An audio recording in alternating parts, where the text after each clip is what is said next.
While many manga fans tend to despise the anime and many anime fans actively shun the manga, there is at least one thing that both of these groups can indeed agree upon, which is subscribing to the Grand Line Review for regular One Piece content uploaded straight into your YouTube feed. Hello and welcome to the Grand Line Review, your source for everything One Piece, and today it's time to get into quote-unquote that topic again, except this time I'd like to do things just a little bit differently, because generally when I get into this anime versus manga discussion, it more often than not involves me going into a long, winding rant about personal frustrations, which is very much why I stopped reviewing the anime weekly. However, today I would like to take a more methodical and cordial approach to the issues at hand, because this video is not simply about venting, but hopefully to also provide some anime-only watchers and/or anime die-hard defenders with the perspective of manga readers. I also want to make it very clear that nothing about this video is intended to judge anime watchers, because if you love One Piece, then good on you, no matter how you decide to consume it. The most important thing is that you are following this goofy dude bruh on his quest to become the Pirate King. However, at the same time, if you are a frustrated anime fan who is fed up with manga purists always crapping on a show you love, then I still very much encourage you to keep watching, because in the end, I just want to present the perspective of why this tension exists in a way that hopefully doesn't sound like an elitist lunatic manga zealot. And we'll see how that goes, but that's my intention. So to get into things, I would like to start with a very clear statement that manga readers are likely going to be biased against an anime by default. And this is not just a One Piece issue, it's an all media issue, because humans are inherently biased towards their first experience of a story, one way or the other. So for example, if you read Lord of the Rings before you watched the films and you love the books, then you're probably going to be heading into the cinematic experience with a lot of baggage consisting of your memories whilst reading it, and if the films don't line up with those memories or expectations, then it is likely going to be somewhat off-putting. But I should also say that the opposite is very much true as well. If you absolutely despised a book or manga incarnation of a film or anime series, then you will likely be biased in favor of the adaptation, because your expectations were at absolute zero to begin with, or actually probably lower than zero. Kind of like me when I saw Ready Player One. I really don't like that book, and I thought the film was kind of meh, but I found myself enjoying it a lot more because, you know, at least it wasn't the book. And One Piece falls into a more Lord of the Rings-ish category. It has undeniably rich source material in the manga that has kept this series running for over 2 decades, and that is why it is the highest selling comic book by a single author in human history. So even if you're not a manga person, it's pretty undeniable that the One Piece manga holds appeal on a level of pure global dominance. And that's why I will say right here and now, manga readers en masse go into the anime likely having already decided that the manga is going to be better, because that was their first formative experience of One Piece. It would take the most absurdly schmick and perfect adaptation for it to be viewed otherwise. And no, this is not all manga readers, but I would definitely say a majority. So I think it's important to lay that bias down right here and now, because we as manga readers have pretty impossible expectations, but with that said, Toei does present us with a particularly egregious case. So I chose Lord of the Rings as an aforementioned example, because while the bias does exist from people who read the books, it is still a near universally praised film trilogy that takes its source material and uses every filmmaking technique at its disposal to perfect and craft what is a very different yet solid incarnation of the story. And very importantly, it adheres to the rules of its medium. Whereas the Toei anime adaptation of One Piece does not adhere to the rules of its medium, and there are 3 broad problems that manga readers will sometimes admittedly incessantly identify. Those being art style, pacing, and animation. The holy trinity of anime, if you will. But rather than just bark these words at you, let me give you some very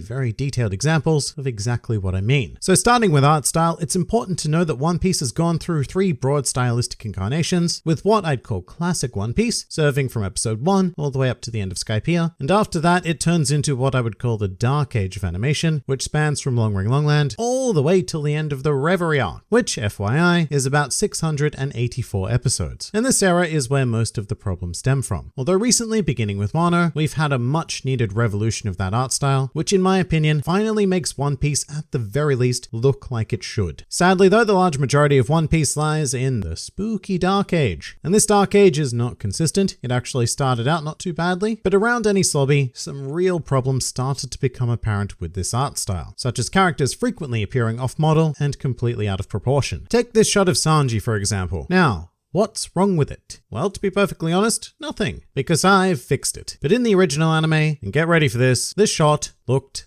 like this. That's right, this is what Toei served us. So notice how his head obviously seems to have completely shrunk in relation to the rest of his body, because I mean his head really should look a lot more like this, because there is no amount of perspective possible that can make someone's forearms look that disturbingly huge in relation to their own head. And furthermore, as a manga reader, the art style also falls very flat in conveying the original intention, which in the manga portrayed Sanji with this beautiful sense of light emanating only from his leg, which made him look menacing, powerful, and just plain cool. Whereas in the anime, he is a tiny-headed, flat-looking pile of weirdness. But art style doesn't just become an issue of proportion, but also detail, as we can see in this infamous picture with Nami making quite possibly the sleaziest face imaginable. Or perhaps you prefer a cross-eyed Zoro, whatever takes your fancy really. And here is where a lot of anime fans might say that I'm just being nitpicky, and you know what? At this stage in the series, you might even be right. Enies Lobby was not perfect at all, but it did begin a long decline of art quality that truly peaked within the Dressrosa and Zou arcs of the anime, where it can sometimes feel like old Toei artists were forced to wear blindfolds whilst drawing. That's just how ridiculously off-model things became. And the most clearly you can see this sort of thing demonstrated is with, I don't know, pick literally any female character. So let's take Viola for example, because here she appears to be drawn by someone who theoretically understands what a woman is, but who has clearly never seen one with their own eyes, which results in this, which looks like a person with two planets attached to their chest, sitting rather uncomfortably. But Viola also goes on to get completely butchered in every way imaginable, and here's another of my favorite examples. And look, I want to be clear, I'm not saying that Oda has realistic proportions in his own art style, but my god, is it better than whatever the anime decides to spew out. This is just bizarre to look at. Here, everything about Viola has been shrunk except for tits and ass. Otherwise though, her head is far too small, her arms are extraordinarily thin like twigs that would snap with a slight breeze, and her waist is, it's non-existent. And why is one of her breasts higher than the other? Why? It just looks like botched implant surgery. And the hair is also completely misshapen, her expression has gone from sultry to mildly pissed off, her arm is completely off angle, which makes Viola look anime confused, and in general, there is just no impact to her presence like there is in the manga incarnation. And as subjective as art is, this art here is about as close to objectively worse than this art as anything could get. And this is just so common in One Piece that it can make the anime look like a bad joke. Ha ha.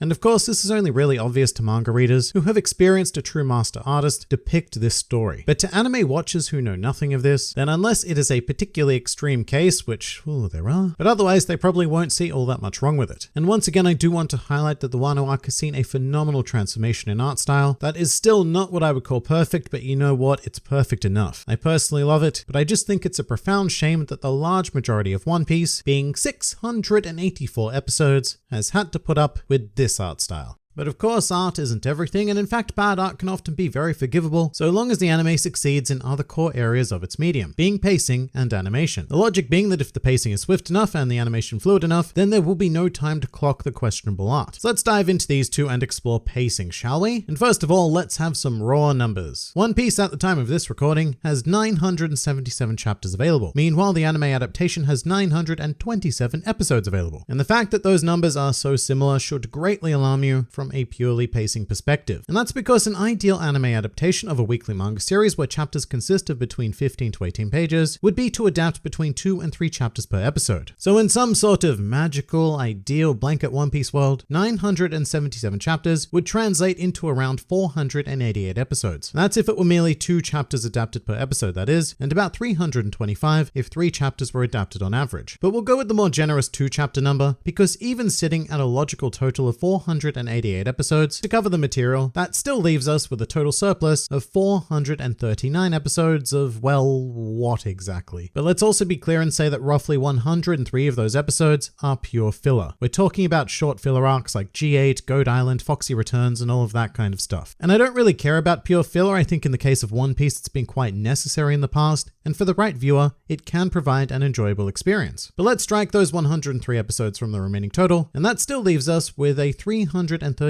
episode surplus of One Piece, taking our episode count to a total of 824, when conservatively, we only needed 488 episodes to tell the story that we have. And just to continue to be very, very clear, I am not saying that there are 366 episodes that you do not need to watch. No, very sadly, you would need to watch all 824, because over the course of the history of the series, a large variety of stalling techniques have been invoked to stretch out the content beyond anything that I could have imagined. And in many cases, this supreme elongation even goes to subvert the original intention of a scene or a piece of action, along with creating that issue of poor pacing. Now, why does this happen? Well, in theory, it's because of the need to artificially slow down the series and make sure that it does not catch up to, or even worse, overtake the manga. And over the large majority of its lifespan, One Piece has been subject to a process of extreme elongation, to the point where episodes commonly adapt to one chapter of manga material, and sometimes much less than that. And you know what? Let's head to Wano for an example of this, because as much as the art style has improved infinitely, the pacing most certainly has not. So here I present to you 4 mighty panels from chapter 916 of the manga, whereby Luffy briefly, and I want to emphasize briefly, took on the Yokozuna Urashima. There is a clash, 2 small close-ups, and a shot of Kiku thrown in there as well. And this is just over half a page of manga content. Now, how long do you think it took to adapt this half a page in the anime? I want you to place your bets now, because we are going to watch it happen in real time, which occurred in episode 903 of the anime. And obviously I'll have to do something weird with the video and probably change or mute the audio for copyright reasons, but rest assured, I am playing the full clip here in all of its integrity. So how long do you think this event would take? 10 seconds? 20 seconds? Maybe 30 seconds? I don't know. Let's find out. All right, we have begun.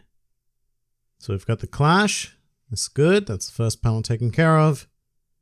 We've got all reaction shots. They get inserted to pad time, which is always good fun. Still more reaction shots.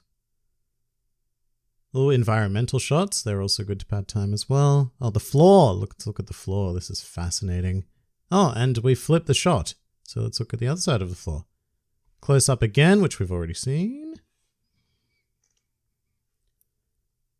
First close up of a combatant, second close up of a combatant. So we're almost over now, right?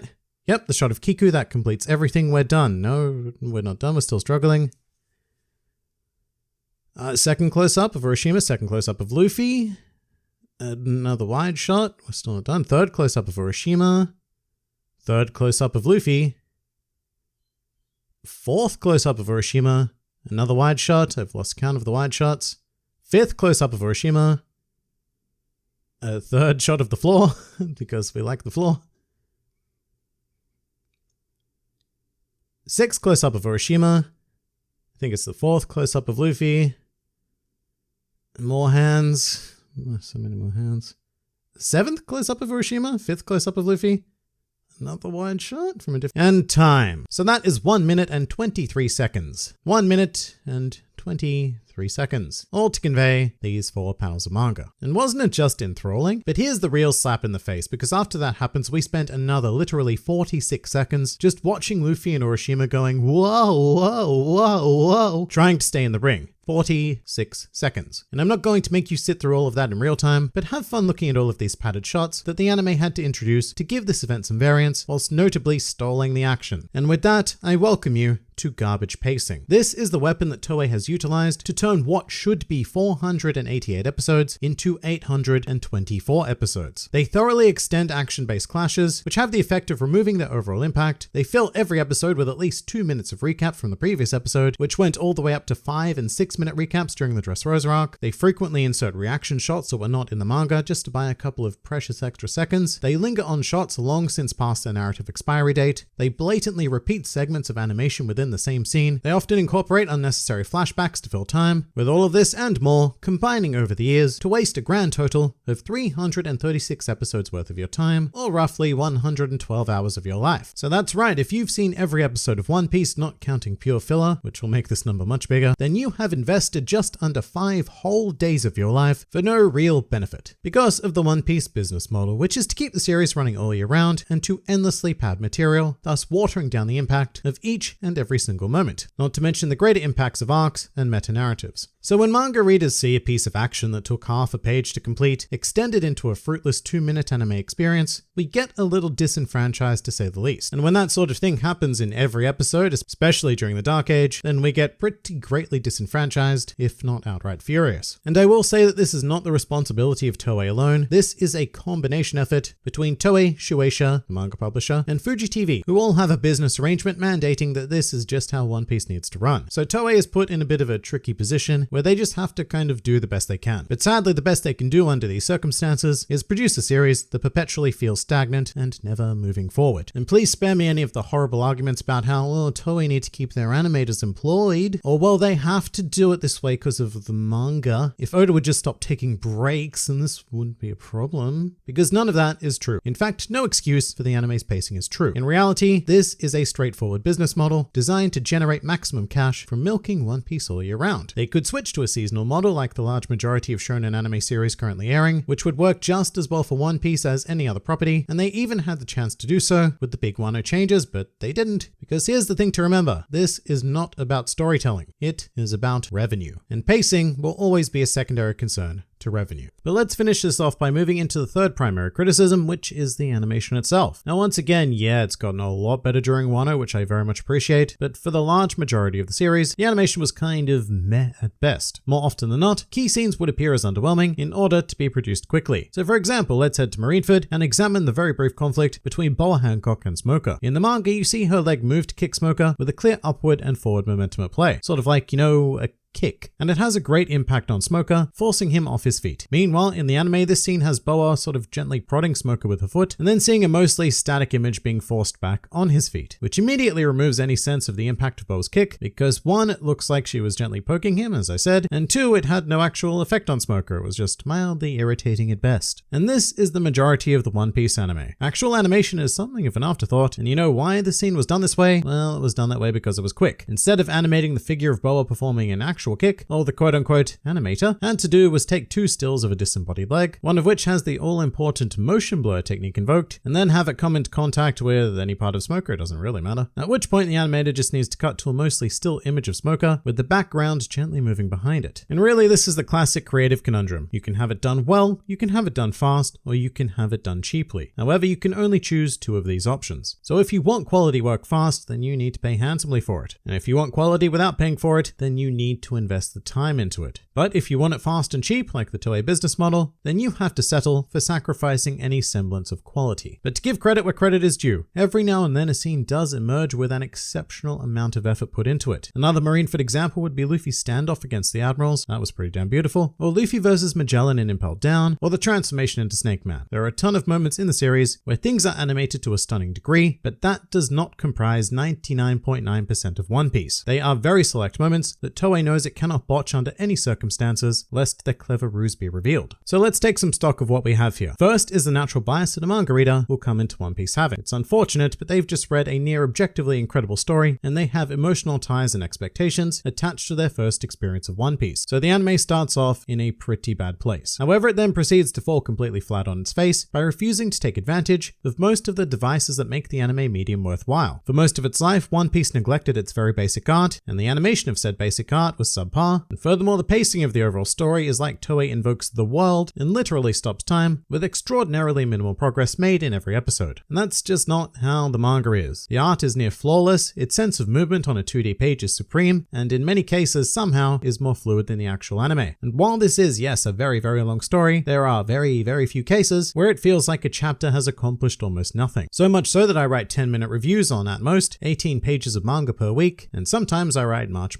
more than that because there is just so much material to digest on those pages. And this isn't to say that the anime doesn't do anything correctly. I for one think that the vocal performances are brilliant, and I now actually read the manga with the actors' voices in my head. And the music of the series is also wonderfully appropriate and tends to enhance the atmosphere, as does the overall choice of color. But to many manga readers, those things just become so meaningless when you encounter 112 hours of wasted life with art like this and animation like this. It's really frustrating because we know that with even a sliver of artistic integrity, One Piece could be the undisputed greatest anime in history, just as it is already practically the greatest manga in history. We do not shit on the anime for fun, at least not most of us. Yes, trolls will exist, but for the most part we complain because we know it can be so much better than what everyone is currently being fed. Even the current Wano anime can be better, a lot better. However, it's unlikely to ever be that way. So here we are, us manga fans, sitting on what we know is one of the greatest stories ever told, and watching it being perpetually watered down to a blatant cash grab experience. And if after all of this you're going to be one of those people who says, well, Oda clearly doesn't have a problem with it, so you're just being a nitpicking prick thing. And firstly, that's an interesting choice of insult, but to address the Oda thing, he more than likely is contractually obligated not to speak up about it in a negative manner, but then again, even if he wasn't, publicly denouncing something in Japanese society is like the height of rudeness. And finally, why would he? Because the continued milking of the One Piece teat in anime form makes him money. Lots and lots of delicious money. But against everything I've said, if you are still an anime only fan and you're still watching this video, then thank you for sticking with it, but good on you. The most important thing is that you are a One Piece fan, but I would encourage you to give the manga a go, because if you like what you're seeing right now, then I think that you are going to absolutely love the manga experience.